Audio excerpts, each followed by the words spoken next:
नमस्कार दोस्तों, स्वागत है आप सभी का ऑनलाइन एडा स्टडी चैनल पे। फिर से दोस्तों आप सभी के बीच आज जो लेटेस्ट अपडेट के साथ इस वीडियो में हम बात करेंगे तमाम लेटेस्ट अपडेट को लेकर। जैसा कि आप सभी जानते हैं, किसी भी भर्ती से संबंधित कोई भी सूचना होती है सबसे पहले आप सभी को ऑनलाइन एडा स्टडी चैनल के माध्यम से दे दी जाती है।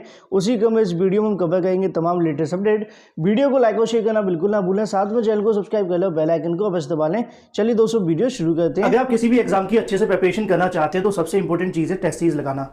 आप कितने भी कॉन्सेप्ट क्यों ना पढ़े हो, जब तक आप टेस्ट सीरीज नहीं लगाते हैं आपकी प्रिपरेशन रहेगी अधूरी, क्योंकि टेस्ट सीरीज लगाने से एक्यूरेसी और टाइमिंग में बदलाव आएगा। तो ऐसे में टेक्स्ट बुक जो कि मार्केट लीडर टेस्ट सीरीज में, जिसके टेस्ट सीरीज 1 करोड़ से ज्यादा स्टूडेंट अभी तक लगा चुके हैं, वो आप सभी के लिए लेकर के आए हैं यूपी टीईटी के लिए 86 मॉक टेस्ट, साथ में आपको रीड के भी मिलेंगे लगभग 154 टेक्स्ट बुक के पास, जो कि आप सभी जाकर के ले सकते हैं। तो यूपी टीईटी के साथ में रीट की बेस्ट प्रिपरेशन के लिए आप टेक्स्ट बुक की टेस्ट सीरीज लगाना बिल्कुल ना भूलें। साथ ही यूपी की अदर वैकेंसीज के लिए यूपी लेखपाल के लिए 43 टेस्ट सीरीज मिलेंगी, जिसमें 4 बिल्कुल फ्री हैं। साथ में यूपी एसआई के लिए भी अगर आप प्रिपरेशन करें तो 61 टेस्ट आपको मिलेंगे टेक्स्ट बुक पर, जो कि 3 बिल्कुल फ्री होंगे। इसके अलावा आरआरबी एनटीपीसी 2020 के लिए 163 मॉक टेस्ट, साथ ही आरआरबी ग्रुप डी के लिए 170 मॉक टेस्ट मिलेंगे। इसके साथ ही आपको रेलवे, एसएससी, डिफेंस और 200 से ज्यादा एग्जाम के 12,000 से ज्यादा मॉक टेस्ट 1 साल के लिए मिलेंगे सिर्फ 299 में। मेरा कूपन कोड अगर आप यूज करेंगे OAS कैपिटल में 10 लगाएंगे तो इस पर आपको मिलेगा 30 रुपए का एक्स्ट्रा डिस्काउंट। पाइए, अवेल करने के लिए टेक्स्ट बुक ऐप इंस्टॉल करना पड़ेगा। ज्यादा जानकारी के लिंक वीडियो की डिस्क्रिप्शन में है, जाइए अभी अवेल करिए। सभी मॉक टेस्ट को लेने के लिए 299 में आप जा सकते हैं, जिसमें आपको 30 रुपीज का डिस्काउंट मिलेगा OAS 10 के साथ। बाकी अलग अलग आप बाई करना चाहते हैं तो जाइए लिंक पे क्लिक करिए और अभी अवेल कर लीजिए। तो जैसा कि आप सभी को पता है कि शासन प्रशासन की तरफ से नई शिक्षक भर्ती का जो कार्यक्रम है वो जारी कर दिया गया जूनियर शिक्षक भर्ती को लेकर।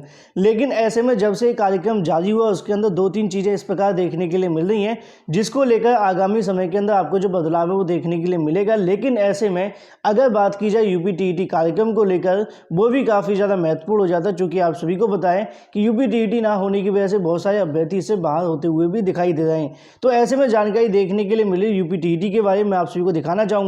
लेकिन उससे पहले जिन्होंने अभी तक वीडियो को लाइक नहीं किया, वीडियो को लाइक अवश्य कर दें, साथ में शेयर करना बिल्कुल ना भूला करें।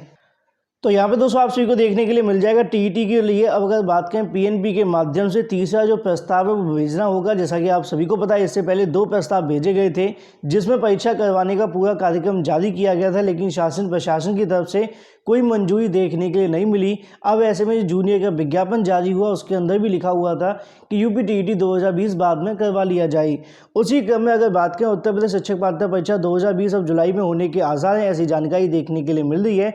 परीक्षा संस्था को तीसरी बार भेजना होगा प्रस्ताव। जैसा कि आप सभी के सामने देखने के लिए मिला है कि शासन आदेश के अंदर लिखा है कि एडेड कॉलेजों की भर्ती के बाद में पात्रता परीक्षा जो है करवा ली जाएगी। अब ऐसे में अगर बाद में करवाई जाती परीक्षा तो जैसा कि आप सभी को पता है कि बहुत सारे अभ्यर्थियों को कहीं ना कहीं यहाँ से बाहर का रास्ता देखना पड़ सकता है।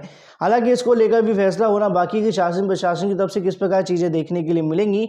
लेकिन जूनियर भर्ती की जो आहत है उसके बारे में आपको पहले ही बता दिया गया है। उसी क्रम में जानकारी आप सभी को देखने के लिए मिलेगी परीक्षा संस्था 2 बार प्रस्ताव भेज चुकी है, लेकिन शासन ने आदेश नहीं दिया, जबकि सरकार पात्रता परीक्षा कराने की अनुमति दे चुकी है।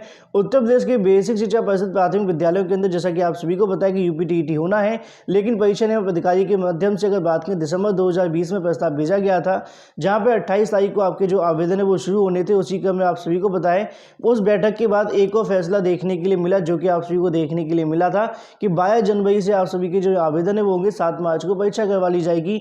लेकिन दोनों ही प्रस्तावों को मंजूरी नहीं मिली। उसके बाद से एक बार फिर से यहाँ पे कहीं ना कहीं यूपी टीईटी के लिए तीसरा जो प्रस्ताव है वो भेजा, जिसको लेकर परीक्षा नियामक अधिकारी मतलब पीएनबी के माध्यम से इस हफ्ते एक बैठक होने वाली। उस बैठक के अंदर फैसला देखने के लिए मिल सकता है कि कब तक आप सभी की जो परीक्षा है वो होगी। लेकिन संभावना ऐसी है कि अब जुलाई के अंदर ही आप सभी की जो परीक्षा यूपी टीईटी की करवाई जाएगी, उससे पहले होने की संभावना काफ़ी ज़्यादा कम है। तो ऐसे में कहीं ना कहीं यूपी टीईटी को लेकर एक बार फिर से जो नया कार्यक्रम है भेजा जाएगा शासन को, और शासन की अनुमति मिलने के बाद आप सभी के सामने जारी कर दिया जाएगा। मतलब साफ हो जाता है कि आप सभी के जो आवेदन है वो अप्रैल से पहले शुरू तो हो सकते हैं, लेकिन जो परीक्षा होगी वो जुलाई के अंदर होने की संभावना है। तो ऐसे में एक बैठक होगी और बैठक के अंदर जो भी जानकारी निकलेगी सबसे पहले आप सभी को दे दी जाएगी। लेकिन जैसा कि आप सभी जानते हैं कि यूपी टीईटी ना होने की वजह से जूनियर शिक्षक भर्ती को लेकर भी यहाँ पे कहीं ना कहीं बहुत सारे अभ्यर्थी के मन में सवाल भी हैं। तो ऐसे में आप सभी को पता है कि जूनियर शिक्षक भर्ती का जो शासन आदेश जारी किया गया उसके अंदर कुछ ऐसी त्रुटियां हैं जो कि शासन के अधिकारियों के माध्यम से की गई हैं।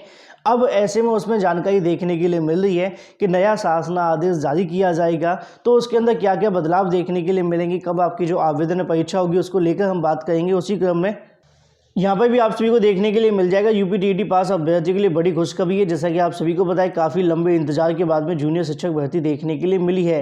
तो ऐसे में कहीं ना कहीं कुछ समाचार पत्रों के अंदर बार बार इस प्रकार का कहना है कि जो आपकी जो परीक्षा है वो अपने समय पर देखने के लिए मिलेगी, लेकिन ऐसे में यहाँ पर आप सभी को देखने के लिए मिल रहा है कि 1894 पदों पर लिखित परीक्षा 11 अप्रैल को होगी। इस भर्ती से पहले उत्तर प्रदेश शिक्षक पात्रता नहीं हो सकी। जैसा कि आप सभी को पता है, 4,28,000 अभ्यर्थी लगभग इसके अंदर शामिल होने की संभावना है, जो कि यूपी टीईटी पहले से क्वालिफाई हैं। लेकिन ऐसे में संशोधन को लेकर, मतलब आप सभी को पता है कि शासन आदेश के अंदर जो त्रुटियां हुई हैं उसके बारे में जानकारी देखने के लिए मिली कि शासन की तरफ से अब नया शासन आदेश जारी किया जाएगा। तो नए शासन आदेश को लेकर यहाँ पे कहीं ना कहीं संशय बनता हुआ दिखाई दे रहा है कि अगर नया शासन आदेश जारी किया जाता है तो जो आपकी परीक्षा 11 अप्रैल को होनी है, या फिर जो 18 तारीख को आपका शासन आदेश आना था, वो आप सभी को थोड़ा सा आगे खिसकता हुआ दिखाई देगा, क्योंकि ऐसी जानकारी देखने के लिए मिली है। और अगर तीसरा शासन आदेश 1 से 2 दिन के अंदर नहीं आता है तो यहाँ से ये भी स्पष्ट हो जाएगा कि आगामी समय के अंदर आपको थोड़ा सा इंतजार आवेदन के लिए भी करना पड़ेगा। चूँकि आप सभी को बताएं, नया शासन आदेश जारी होगा तो उसके अंदर नई तारीखें आप सभी को देखने के लिए मिलेंगी, क्योंकि पीएनबी को भी यहाँ पे 2 से 4 दिन का समय देना ही पड़ेगा। तो ऐसे में अगर देखें, जूनियर शिक्षक भर्ती के पुराने शासन आदेश को लेकर, जिसमें पेपर 1 और पेपर 2 को लेकर चीज़ें देखने के लिए मिली हैं, साथ ही अगर बात करें स्नातक को लेकर यूपी टीईटी और भी कई ऐसी कहीं ना कहीं उसके अंदर भ्रांतियां देखने के लिए मिली, जिसको लेकर छात्रों के मन में भ्रांतियां आ रही हैं। तो ऐसे में कहीं ना कहीं उन तमाम चीज़ों को क्लियर करने के लिए यहाँ पर जानकारी देखने के लिए मिली है कि जो नया शासन आदेश है वो जारी किया जा सकता है। तो उसी को लेकर कहीं ना कहीं उसकी वजह से परीक्षा कार्यक्रम के अंदर थोड़ा बदलाव हो। जानकारी ये भी देखने के लिए मिल रही कि 1 से 2 दिन के अंदर आप सभी का जो शासन आदेश है वो जारी होने की संभावना है, और ज़्यादा आप सभी को इंतजार नहीं करना पड़ेगा। हो सकता है कि आप सभी को 3 से 4 दिन आगे बढ़ जाए। इसको लेकर आज पीएनबी सचिव के माध्यम से भी जानकारी लेने का प्रयास किया जाएगा। क्या नए शासन आदेश का इंतजार किया जा रहा है, या फिर पुराने विज्ञापन के आधार पर आप सभी को यहाँ से जो विज्ञापन है वो देखने के लिए मिल जाएगा। क्योंकि नए शासन आदेश आने की वजह से अभी तक कितना समय इंतजार करना पड़ेगा, इसके बारे में आधिकारिक तौर पे कोई जानकारी देखने के लिए नहीं मिली है। लेकिन जो अभी तक जानकारी देखने के लिए मिल रही है आयोग के माध्यम से, या फिर अगर बात करें उनके सूत्रों के माध्यम से, उनका कहना है कि 2 से 3 दिन के अंदर शासन आदेश आ सकता है। उसके बाद में जो प्रक्रिया है वो शुरू करवा दी जाएगी। तो ऐसे में जूनियर शिक्षक भर्ती को लेकर जो पहले प्रस्तावित 18 से, अब उस पर होगा कि नहीं होगा, इसको लेकर आप सभी को शाम तक जानकारी जो भी होगी दे दी जाएगी। वहीं दूसरी तरफ बात करें आप सभी के पेपर के पैटर्न को लेकर, उसको लेकर भी अभ्यर्थी के मन में तमाम कहीं ना कहीं संशय देखने के लिए मिल रहे हैं। किस प्रकार आप सभी को यहाँ से चीज़ें देखने के लिए मिलेंगी, क्योंकि दोनों ही शासन आदेश के अंदर कोई विस्तृत तरीके से जानकारी देखने के लिए नहीं मिली है, जिसके माध्यम से अभ्यर्थी को पूरी जानकारी स्पष्ट तौर पर पता चल पाए। इसी वजह से छात्रों के मन में थोड़ा संशय भी है। तो इसको लेकर जो भी जानकारी निकलेगी आप सभी को दे दी जाएगी। लेकिन दूसरी तरफ बात करें टीजीटी पीजीटी को लेकर, जानकारी देखने के लिए मिली, जैसा कि मैंने आप सभी को पहले ही जानकारी दे दी थी कल शाम को आकर, कि आगामी टीजीटी पीजीटी नई भर्ती के अंदर आप सभी के सामने टीईटी लागू नहीं किया जाएगा। जो भी अभ्यर्थी टीजीटी पीजीटी का इंतजार करें वो अपनी तैयारियां लगातार जारी रखें। इस भर्ती में टीईटी लागू नहीं होगा। बड़ी अपडेट मैंने आप सभी को पहले ही प्रोवाइड करा दी थी। लेकिन ऐसे में जानकारी देखने के लिए मिल रही है कि चयन बोर्ड के माध्यम से इस हफ्ते एक बैठक रखी जाएगी। हालांकि अभी तक कोई दिन निर्धारित नहीं हुआ है, लेकिन जानकारी देखने के लिए मिली है कि इसी हफ्ते के किसी दिन एक बैठक रख के तदर्थ शिक्षकों को फैसला देखने के लिए मिलेगा। और जैसे ही उस बैठक के बाद में जो भी फैसला होगा उसके बाद में आपका जो विज्ञापन है वो जारी कर दिया जाएगा। क्योंकि तदर्थ शिक्षकों को लेकर चयन बोर्ड के माध्यम से जो प्रयास है वो किया जा रहा है कि उनको किस प्रकार की कोई राहत मिल सकती है, अगर मिले तो कैसे दी जाए, उसी को लेकर एक बैठक होने वाली है। तो ऐसे में आज या कल के अंदर आपको जो दिन है वो निर्धारित कर दिया जाएगा। जो भी जानकारी निकलेगी बैठक के बारे में वो आप सभी को दे दी जाएगी। तो ऐसे में कहीं ना कहीं जो संशोधित विज्ञापन जारी होने की संभावना बताई जा रही है, उनका कहना है कि इस हफ्ते के अंत में आते आते जो बैठक पर निर्णय हो जाएगा और अगले हफ्ते की स्टार्टिंग में आपका जो विज्ञापन है वो जारी कर दिया जाएगा। मतलब यहाँ पे संभावित तारीख अगर हम देखें तो जानकारी देखने के लिए मिल रही है कि 24 से 25 तारीख के आसपास आप सभी को जो विज्ञापन है वो देखने के लिए मिल सकता है। बाकी सब कुछ डिपेंड करेगा होने वाली मीटिंग के अंदर। लेकिन अभी तक जो जानकारी देखने के लिए मिली है वो यही है कि इस हफ्ते इस पर जो फैसला देखने के लिए मिलेगा तदर्थ शिक्षकों को लेकर विज्ञापन के बारे में।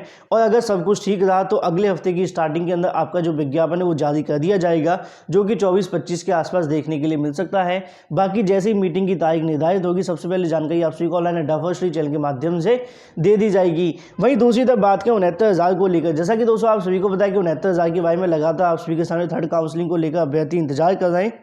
उसी क्रम में मंत्री जी की तरफ से जानकारी दी गई लगभग 1280 छात्रों के संशोधन को लेकर जो केस टू केस रीडिंग है वो की जाएगी और रीडिंग के बाद में आप सभी के सामने जो भी फैसला होगा आप सभी को बताया जाएगा। तो ऐसे में कहीं ना कहीं इसको लेकर अभी संशय बना है कि कितना समय इसमें लगेगा, कब तक इन पर फैसला होगा और कब तक थर्ड चेन सूची फिर जारी की जाएगी। तो ऐसे में कहीं ना कहीं आज की तारीख के अंदर 69,000 की रिक्त सीटों पर मेरिट लिस्ट जारी करवाने के लिए SCERT पहुंचने वाले अभ्यर्थी। जानकारी देखने के लिए मिल रही है कि अभ्यर्थियों के माध्यम से तमाम जो मांगे रखी जाएंगी और कहीं ना कहीं थर्ड मेरिट लिस्ट जारी करवाने के लिए शासन प्रशासन के सामने जो अपनी मांगे हैं वो देखने के लिए मिलेंगी, जिसके माध्यम से जल्दी थर्ड मेरिट लिस्ट जारी हो और थर्ड काउंसलिंग की जो प्रक्रिया है वो भी शुरू करवा दी जाए। क्योंकि अभ्यर्थियों को लगता है कि आगामी समय के अंदर पंचायती चुनावों की वजह से या फिर किसी और परेशानी की वजह से मामला लटके ना। चूंकि आप सभी को पता है कि उत्तर कुंजी को लेकर जल्दी फैसला देखने के लिए मिलने वाला है। कल की तारीख के अंदर मैंने आप सभी को देर रात को दिखाया भी था, अगर जिन्होंने नहीं देखा वो जाकर के अवश्य देख लें।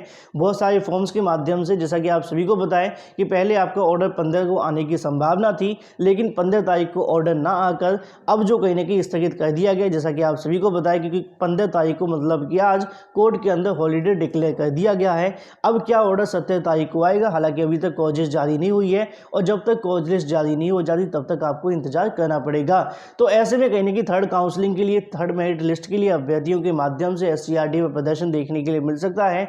जो भी अपडेट होगी इस चैनल के माध्यम से आप सभी को दे दी जाएगी। ज़्यादा से ज़्यादा अभ्यर्थी वहाँ पहुँचने की उम्मीद है। जो भी आसपास के अभ्यर्थी अपनी मांग को लेकर जा भी सकते हैं, क्योंकि कहीं ना कहीं अगर आप इंतजार कर रहे हैं थर्ड मेरिट लिस्ट का तो आपको ही पता चलना चाहिए शासन प्रशासन की तरफ से क्या जवाब दिए जा रहे हैं। वहीं दूसरी तरफ बात करें उत्तर कुंजी के बारे में, जैसा कि मैंने आप सभी को थोड़ी देर पहले ही बता दिया है कि 16-17 तारीख को आपका ऑर्डर आने की संभावना बताई जा सकती है, लेकिन अभी तक कॉज लिस्ट जारी नहीं हुई है। हालांकि 15 तारीख को ऑर्डर आना निर्धारित बताया जा रहा था या फिर सुनवाई होना, लेकिन अब दोनों में से कुछ भी नहीं हो रहा है। तो ऐसे में कल जो कॉज लिस्ट जारी होगी 16 या 17 को, उसमें काफ़ी कुछ आपको देखने के लिए मिल सकता है। वहीं दूसरी तरफ बात करें UPSSC को लेकर, जैसा कि आप सभी को पता है कि UPSSC के माध्यम से PET परीक्षा करवाने की तैयारी देखने के लिए मिल रही है, लेकिन ऐसे में नई परीक्षाओं के आने की वजह से जो पुरानी भर्तियां लटकी हुई हैं उनको लेकर भी अभ्यर्थी परेशान रहते हैं। तो ऐसे में यहाँ पे अच्छी खबर देखने के लिए मिली, चूंकि अभ्यर्थियों के माध्यम से पहले ही कहा जा रहा था कि PET करवाने से पहले अब पुरानी भर्तियों को पहले क्लियर कर लिया जाता तो बेहतर होता। UPSSC अब परीक्षाओं के बैकलॉग निपटाने में जुटेगा, जैसे कि जानकारी देखने के लिए मिल रही है। अधीन सेवा चयन आयोग पिछले काफ़ी समय से अटकी भर्तियों पर कार्रवाई करेगा। अब आगे बढ़ने के संकेत देखने के लिए मिल रहे हैं। आयोग ने लंबित परीक्षाओं के अप्रैल तक कराने की कार्ययोजना का काम शुरू कर दिया है। नई भर्ती कार्यवाही के लिए उसकी जो रफ्तार पकड़ने की संभावना है। UPSSC 8 भर्तियों से संबंधित लिखित परीक्षा लंबे समय से अटकी हुई हैं। 4 भर्ती मामले में आरक्षण प्रक्रिया संबंध में स्पष्टीकरण लेकर शासन स्तर से कई माह पहले लंबित है। इनमें से एक शासन का रुख सामने नहीं आया। तो ऐसे में इनके अलावा जो 4 भर्तियां हैं आयोग स्तर पर परीक्षा निर्णय होना है। इनमें सांख्यिकी अधिकारी, बोरिंग टेक्नीशियन या फिर वन्य जीव रक्षक की बात करें, लोअर सबऑर्डिनेट को लेकर भी जानकारी देखने के लिए मिल रही है। तो ऐसे में कहीं ना कहीं आगामी समय के अंदर आप सभी को जो चीज़ें वो देखने के लिए मिलेगी। मतलब उनका कहना है कि भर्तियों के लिए लिखित परीक्षा अप्रैल तक संपन्न कराने का प्रयास है। साथ में रिक्त पदों पर नई भर्ती के लिए प्रारंभिक अर्हता परीक्षा PET के लिए भी जो कार्यवाही है वो आगे बढ़ाई जा रही है। मतलब ये है कि PET के साथ साथ अब नई भर्तियों को लेकर भी आपको जो खुशखबरी है वो मिलेगी, लेकिन जो पुरानी भर्तियों को लेकर अभ्यर्थी परेशान है उनको भी यहाँ से जो खुशखबरी है मिलने वाली है। तो वीडियो को लाइक और शेयर करना बिल्कुल ना भूलें, साथ में चैनल को सब्सक्राइब करना, बेल आइकन को अवश्य दबा लें। फिलहाल इस वीडियो के माध्यम से इतना ही। Thank you for watching this video.